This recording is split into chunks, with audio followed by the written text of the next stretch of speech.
Welcome back to Platinum TV. Today we got a Ford F550. We're about to do the radio. Radio is not working, so we're about to replace it with an aftermarket. So we'll show you the steps on how to remove the radio. So the first thing we're gonna do here, like a flathead screwdriver or something small. Right here, you have a little cover with your cigarette lighter. You're gonna pop that bezel out. You're gonna remove it. You're gonna disconnect the cigarette lighter as well.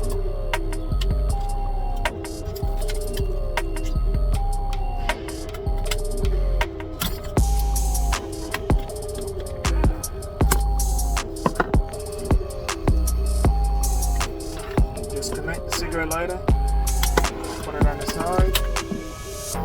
The other side, you can pop the other cover out as well.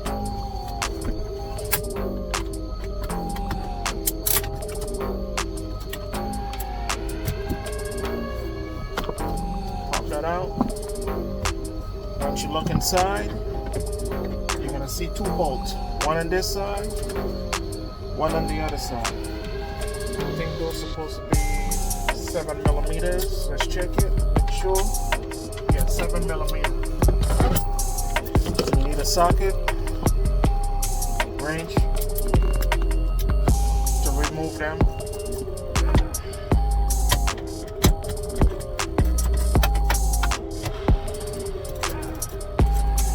Those two screws hold the whole bezels in, so you have to remove those screws in order to pop this out. The turns. Once you get it, you'll be ready to go.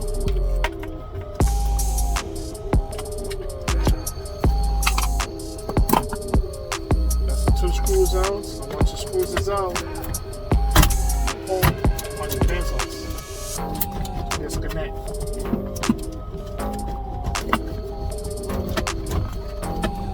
You gotta be a little careful, a little gentle, because it gets snags up here. So you just have to wiggle it until it comes out. Doing this, taking the screwdriver, popping the top, and there it goes. The bezel falls down, and you have access to the radio. For the radio, there's 4 more bolts in here you gotta remove as well to release the radio. And also 7 millimeters as well.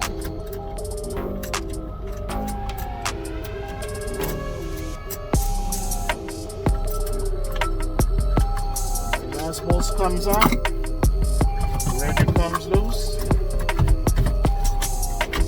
Disconnect the antenna and the main harness.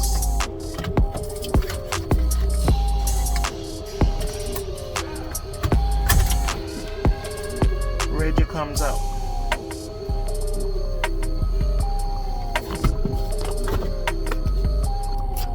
So there we go. The radio is removed. So what do we do next now? Radio not working. So what we're about to do, we have an aftermarket radio we're about to install. Cheap radio. It's a dual. Also have the harness connector so we can plug into the radio, and we got the bezel to go into place to take up for that. So we're about to install all of these today and get it over with. Radio bezel says it's for this truck, but we're about to see. We got it from the store. They say it would work. Let's see if we could prove them wrong. Alright. This is how the aftermarket adapter looks for the radio. So let's see if it plugs in.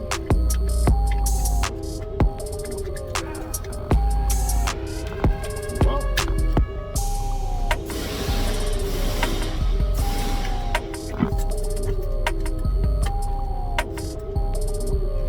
it plugs in, but I don't like how it fits.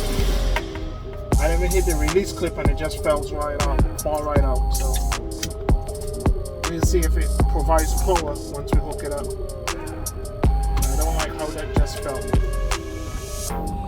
all of these are your wires here. Your ground, speaker wires. The red is your power, blue is your remote, purple, green, gray, white. All of those are your speakers wires. So we're about to get the radio going. Alright, so right now we're about to install the bezel with the radio. So this is the new bezel that's going to take the place of the old radio. Same size, so this is going to take the place of that. Take up all the space right there. We got the radio. Again, make sure it's right side up. Slide it in to lock it. Alright, so we're going to install the bezel. So you want to pull your wires, your antenna and your wires through the open spot in the bezel. And you want to line this back up to the original hole.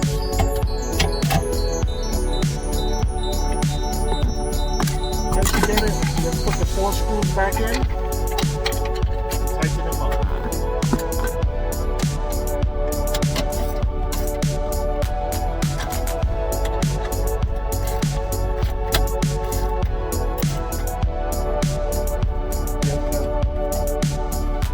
That's installed right there. That's step. It's all installed.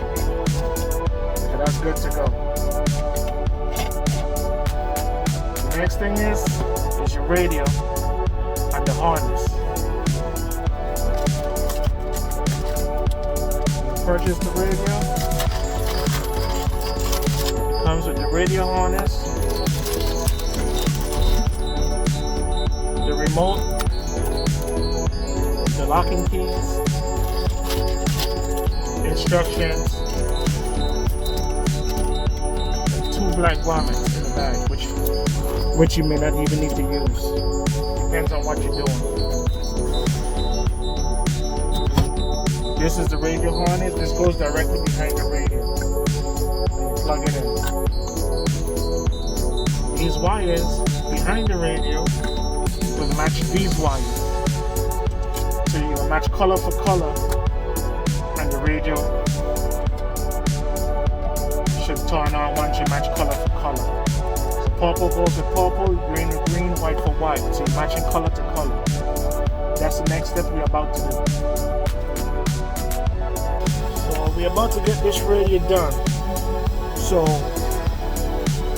the wires are ready to go. But we're gonna connect these wires with these wires on the radio. Most people twist the wires, put black tape. You're not gonna do that. You're actually gonna use butt connectors to seal it, protect it. So if anything do come, it don't stay in here. You wanna catch it up, make the truck get on fire, anything. So we're gonna use the better stuff to connect the wires. It's called butt connectors. Okay. So from here, what we're basically going to do, put the radio in. You're basically going to twist the wires.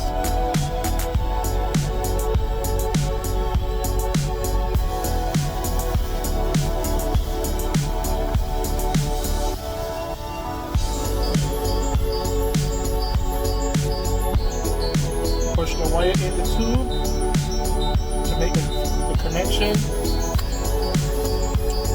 Get the crimping tool.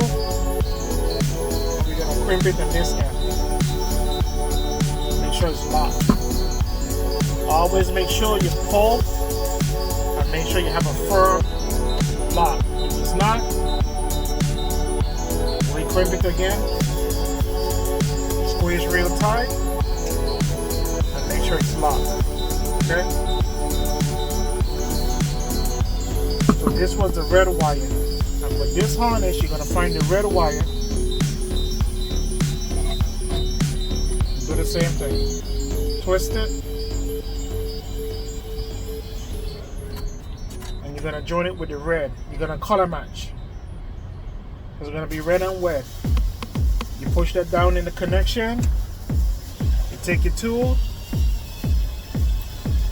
Crimp the wire. Always check it by pulling on it, make sure it don't come back out. This is how it should look. Connection is joined, one solid piece now. Power should come through here all the way through to the next side of the line to the radio to power it up. We can do the rest of them the same way. So here's what we're looking like. We're halfway through. Splices has been made. Connection's been made. So we're halfway through this. We're almost there. All I gotta say, if you do it right, you don't gotta do it a second time. This is the proper way to do it. But connections, your lock is secure in there. No electrical tape. That would cause you to do it a second, third, or fourth time. But these electrical connections, one time use. Connect them, check your wires, make sure they're good. So we're about to finish up on these last few wires here, and then install the radio back into the bracket. So the wiring is all connected, all finished. Everything is all connected now. Clean job, nothing messy. We got 2 wires that's left over. These is more like accessory wires, maybe for lights, some type of other type of lights or what's not. So what I'll do, same thing as well. Instead of using the electrical tape, I'm just gonna cap it off with a butt connector. Just gonna slide that on there, cap it off.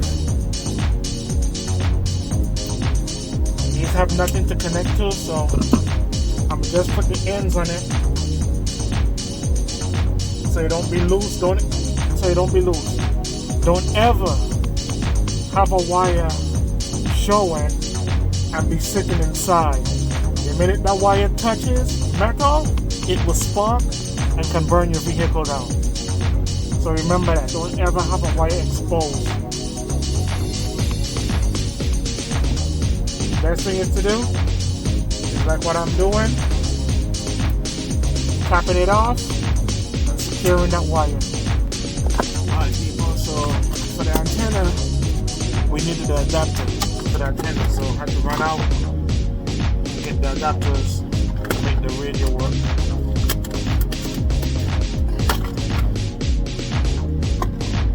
This is a small antenna here, which goes in the back of this one. This one fits. So that's right. We're good to go with that one.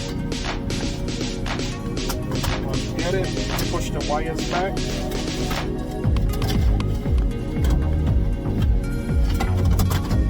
Slide the radio into place. That locks it in.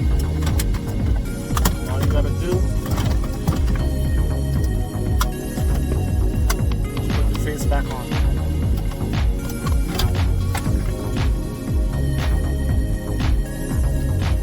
You gotta be careful when you're putting it back in. Get the middle snapped in. All you do is press on it, make sure it's all good to go. Now we got left to do is put the 2 bolts back in, the left and the right, and we should be done. Just pop the screws back in. 22. I always put them in by hand first and tighten it. You don't want to strip anything out, then you end up with problems.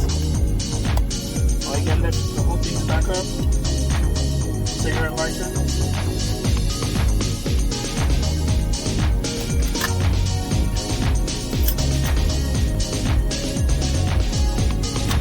And snap that back into place. Regular trucks, this is not there, it's just a regular plate. You gotta worry about that. And this is how you install the radio aftermarket. Remove the old one, put the new one in. This is how it should look properly. New faceplate, everything. Holder. Radio do comes with a remote. Radio is set, good to go. Thanks for watching. Like, subscribe. It's Platinum TV. I'm out.